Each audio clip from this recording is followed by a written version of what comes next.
ஹரே ராமா ஹரே கிருஷ்ணா.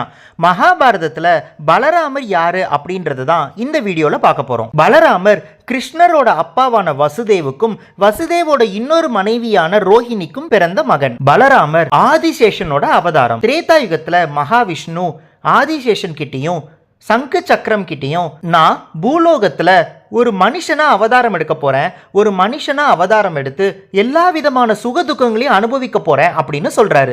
சொன்ன உடனே ஆதிசேஷனும் சங்கு சக்கரமும், என்ன நீங்க இப்படி சொல்லிட்டீங்க, அப்போ ரொம்ப கஷ்டப்பட வேண்டி இருக்குமே, அப்போ நாங்களும் உங்களோட பிறந்து உங்களோட சுகதுக்கங்கள்ல பகிர்ந்துக்கிறோம் அப்படின்னு சொல்றாங்க. அதற்கேத்த மாதிரி ஆதிசேஷன் திரேதா யுகத்துல ராமாயண காலத்துல லக்ஷ்மணனா பிறக்கிறாரு. லக்ஷ்மணனா பிறந்து ராமருக்கு எல்லா விதமான பணிவிடைகளையும் செய்யறாரு. கைகேயி ராமரை தான் காட்டுக்கு போக சொன்னாங்க, ஆனா லக்ஷ்மணன் கூடவே காட்டுக்கு போய் 14 ஆண்டுகளும் ராமருக்கு பணிவிட செஞ்சாரு. ராமர் ராமாயண முடிவுல சரையு நதியில இறங்கி வைகுண்டம் போகும்போது லக்ஷ்மணன் கிட்ட, இந்த பிறவியில நீ எனக்கு அவ்வளோ பணிவிட செஞ்சிருக்கிற, அதற்கு பலனா அடுத்த பிறவியில நான் உனக்கு தம்பியா பிறந்து உனக்கு நான் பணிவிட பண்ணணும் அப்படின்னு சொல்றாரு.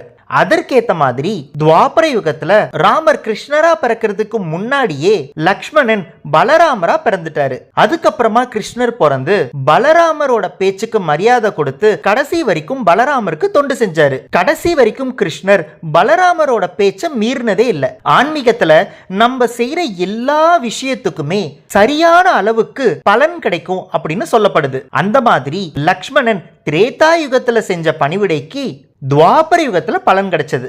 இன்னும் நீங்க பலராமரை பத்தி நிறைய தெரிஞ்சுக்கணும் அப்படின்னா கண்டிப்பா இந்த வீடியோ டிஸ்கிரிப்ஷன்ல இருக்கிற லிங்கை பார்க்க மறந்துடாதீங்க. ஆதிசேஷனே லக்ஷ்மணனா பிறந்து அதுக்கு அடுத்த யுகத்துல பலராமரா பிறந்த அந்த பலராமருக்கு நம்மளோட இசிஜி கார்ட்ஸ்ல பாசிட்டிவ் சிம்பிள். ஹரே ராமா ஹரே கிருஷ்ணா.